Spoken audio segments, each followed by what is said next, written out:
Roger abstained from sex for a year, and his body started to change. Every Christmas, Roger threw a legendary party. Guests could indulge however they wanted. But this year, Roger had gained weight.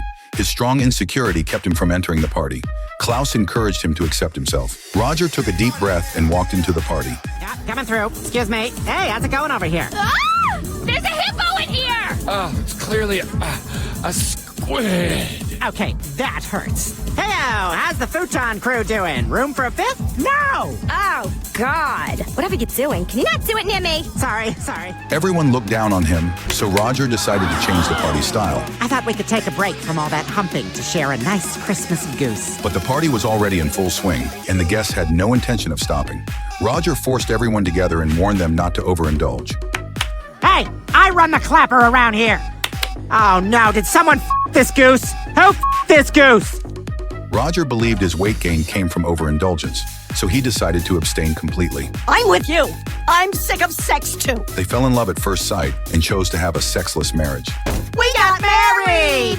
Bum, bum, bum. At first, Roger enjoyed this life. He had more free time. But after 2 months, he started feeling bored. 3 months in, he became depressed and even thought about ending his life. Meanwhile, Elizabeth remained happy every day. Then on Christmas, Roger discovered Tattle was hosting a wild party, even bigger than his own. This made Roger furious. While watching secretly, he realized Elizabeth was also there. Only then did he understand she had never been abstinent. What is all the commotion? Roger, what is happening to you? Roger's species was unusual. If he went a year without sex, he would turn into a monster. Whoa, Roger. I am not Roger anymore. Call me the Grouch. The Grouch who stole Sexmas. Seeing the party so lively, Monster felt bitter inside. To stop the celebration, he went down the mountain and stole all the adult toys. He went through every room and took everything away. But he soon realized that even without the toys, the party didn't stop. Monster finally understood that the problem was never the toys, but people's raw desires. Feeling sad and defeated, he noticed he had lost about 2.2 pounds. Dang, I look skinny as hell. This gave him back his confidence. Monster brought all the toys and went down the mountain again. He knocked on the door, apologized sincerely to everyone, and asked to join the party. But his presence killed the mood, and Tattle was very angry, so he performed a small act. Let us talk it over. Soon Elizabeth came out. We've decided we want to have sex with you. Elizabeth, I want you first. Please, come in. Once freed, Roger finally returned to normal. After getting drunk, Roger saw a sexy woman. He followed her for several miles, but when they reached the forest, the woman suddenly turned into a raccoon. It turned out to be a trap set by raccoons. They surrounded Roger and prepared to eat him. At a critical moment, a blind man appeared and rescued Roger. The blind man took Roger back to his home. He not only treated him to an authentic mixed rice dish, but also taught him the recipe. After returning home, Roger saw Francine growing vegetables. He suddenly got an idea and wanted to use those vegetables to make a mixed dish, but he had already forgotten the recipe. Honestly, Roger, if you can't remember... No, I can get there. Do you remember the recipe? Roger, you're pissing in my colander. Roger got drunk again and completely destroyed Francine's garden. I remember the jambalaya recipe. After he finally remembered the recipe, he suggested opening a restaurant and bought a large amount of ingredients. I don't want to... Holy crap, look what was in the shrimp. It's a frozen alligator. Roger named an alligator Julius and took over Francine's garden as the restaurant. Unexpectedly, the business became extremely popular. Some customers even wanted to buy Julius, but Roger refused. Roger turned the living room into a dining area, which made Francine very angry. The next day, Julius suddenly disappeared. Roger suspected Francine was responsible. Yes! Julius was bought by a man dressed in white. Roger remembered that the man worked for an animal wallet factory. To rescue Julius, they rushed there immediately. Just as Julius was about to be skinned, No! Get them! the man mistakenly thought they were police officers. Roger directly explained that he only wanted to get Julius back. So you aren't here to take down my huge cocaine operation? Wow, that's a ton of cocaine. The man said that anyone who saw this had to die, and he planned to make a wallet out of Roger's skin. The next second, Steve arrived from the sky with John Cena. The two quickly took down all the criminals. It turned out that Julius was John Cena's pet, who had accidentally gone missing earlier. Stan cuckolded Santa Claus. Every Christmas, the director invites his most trusted employees to a family party, but Stan is never on the list. To prove himself, Stan decides to sneak into the director's house. Security at the door is tight, and only people with wristbands are allowed in. Where are you? I'm literally outside. I think I have a way in. Stan pretends to be Clarissa's dance partner and successfully gets into the party. But as soon as he tries to talk to others, Clarissa stops him. Klaus senses that something is off and advises Stan to leave early. We should try to find some coke ASAP.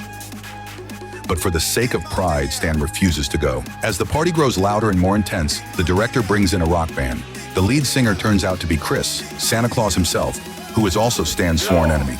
Clarissa still refuses to let Stan leave. You don't understand. Santa and I have a history. Join the club. I'm his wife. His what now? His wife.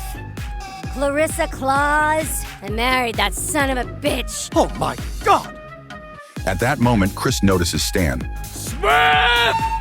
It turns out that excluding Stan from the guest list was Chris's idea all along. I assure you, Smith is not here. Yeah, he is. He's my date. Chris explodes with rage and swears to kill Stan that night. In the chaos, Clarissa steals a reindeer and escapes with Stan. Unable to return to the North Pole, Chris has no choice but to go to Stan's house. Meanwhile, Clarissa insists on cheating on her husband. Stan does not want to betray Francine, but he is given no chance to refuse. Klaus realizes things are going wrong and immediately calls Francine to tell her the truth. I'm gonna kill your father. After calming down, Francine surprisingly thinks Chris is not that bad. Doesn't Santa look good, Haley? Oh, yeah. I'd take a bumpy ride on his Polar Express, if you know what I mean. Klaus relays this to Stan. To avoid being cuckolded himself, Stan decides to leave at once. He escapes through a window, planning to ride the reindeer home, but Clarissa quickly discovers him. Elsewhere, Francine learns why Chris and his wife are fighting and proposes a solution. You could include Mrs. Claus more in your life. Maybe she could run your social media. That could work. She's actually quite active on Facebook. Loves inspirational quotes, hates vaccines. Loves memes about hating vaccines. Stan apologizes sincerely and admits he should not have let pride come before his family on Christmas. And we forgive you. My baby! Chris rescues his wife and uses Stan's words to confess his love to her, even promising to cancel his concerts and spend more time with her. I'm really sorry I slept with Stan. You did what? You seem jealous. Are you jealous? Tell me you're jealous. Smith! I didn't touch her. Chris suddenly wraps his hands around Stan's neck and decides to kill him himself. I thought we started a new chapter. That chapter is over! In this one, you die!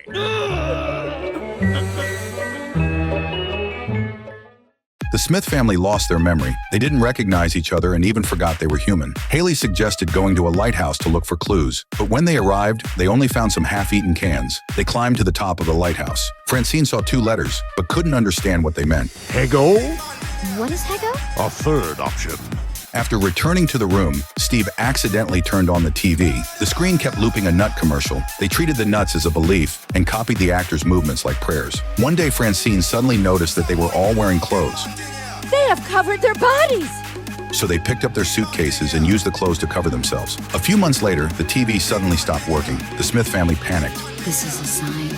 They took it as a sign from God. Stan used the luggage to build a small boat, and the family drifted out to sea. Before long, they reached another lighthouse. But everything later turned into a joke. It turned out Stan had booked a cheap vacation package. The plane crashed and went down in the ocean. The Smith family survived by chance and washed up on an abandoned island. The island's magnetic bedrock erased their memories and made them forget who they were. The incident became a national joke. On a talk show, the host called them the Nut Family and even mocked them with nuts on air. Stan completely lost his temper. You're being such a brother-in-law, like you're rooting for the opposite team. This interview is over. Stan told the family to forget the whole thing, but whether in daily life or at work, nuts kept showing up everywhere. Francine realized that avoiding something doesn't mean forgetting it. Instead of running away, it was better to face it head on. Gold top. Gold top. Gold top. I'm up in my room thinking about ice cream, wanting ice cream, and then I remember we have that 4-year-old Soy Delicious. Roger's appearance made things awkward for a moment, but soon everyone let it go. Melinda unexpectedly fell in love with Brock and wanted to go home with him the first time they met. When Stan saw this, he immediately took Francine and left. But late that night, Stan received a call from Brock and was summoned to his boss's house. Brock explained that things had started out smoothly between them. But when he went to pour drinks, Melinda changed her clothes and hugged him from behind. Driven by CIA reflexes, he mistook Melinda for a terrorist and accidentally killed her. To keep the incident from coming out, the task of disposing of the body was handed to Stan. Melinda was Francine's friend, and it was only because Stan begged Francine that she agreed to introduce Melinda to Brock. It turned out that Brock's wife had been kidnapped. He ordered his subordinates to come up with a perfect assassination plan before the end of the workday, or no one could leave. Stan once suggested a plan: hide a little person inside a car and strangle the target when he wasn't paying attention. But Brock thought it was the worst plan imaginable. To avoid working overtime, one colleague suggested finding a woman to distract Brock. Stan then thought of Melinda and asked Francine to arrange a blind date, which ultimately led to Melinda's death. Francine began to sense something was wrong and went to the CIA to ask about Melinda's whereabouts. She said that if Melinda could not be found soon, she would call the police. Stan feared the truth would be exposed, but Brock claimed he had already found a solution. The next day, as Stan was about to drive out, his car was blocked by Francine's vehicle, leaving him no choice but to get into her car. Hey, you're not Francine. You're an assassin! A midget assassin! Oh my God, Bullock's trying to kill my wife! With my idea! After that, Stan confronted Brock and demanded to know why he wanted Francine killed. Brock warned him that if the truth came out, Stan would not escape responsibility either. For so-called safety, Stan took advantage of the moment and drugged Francine. When she woke up, she was holding a bloodstained knife with Melinda's body lying nearby. Stan lied and claimed that Francine had killed Melinda while drunk and then led her into disposing of the body together. Afterward, Francine was overwhelmed with guilt. She decided to go to India to seek redemption and adopted a group of children there. Stan put his family into an artificial memory chamber, making them believe they were on vacation so he could relax at home and watch football. But this time something went wrong. Roger accidentally woke everyone up. When the truth came out, Francine was furious. But Stan insisted the best vacation is staying away from family. We stay home, and for the rest of our lives together, every time you doze off, I slam a book on your testicles. Did someone say skiing? The family then actually went to a ski resort, but this vacation quickly fell apart. Klaus pulled the power plug, and they were sent back to reality. At the same time, Steve was drinking with friends in the living room. Francine was completely disappointed, lost trust in all men, and decided to travel with Haley instead. Haley ended up soaking them in goo and went off to work on adult games with Jeff. Haley! Francine completely broke down. She only wanted a real trip, but no one could give her that. Hey, Mr. S, you want to help strap me into this thing? To make it up to Francine, the family decided to take her on a cruise, and Stan returned the memory chamber to the CIA. Ma'am, don't get any of that goo on you, it'll rot out your womb.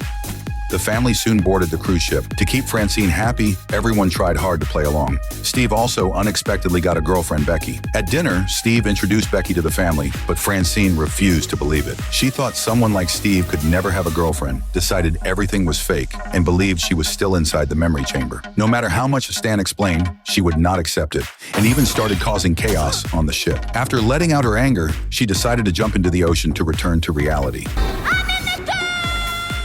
The family had no choice but to take a boat to find her. After searching for a long time, they finally rescued Francine, but the cruise ship had already left. The family drifted at sea for several days and eventually discovered a deserted island. Stan went to a house on the island to look for food, but it was full of hunters. There was no food, and they were being hunted instead. The group fled non-stop and hid inside a cave.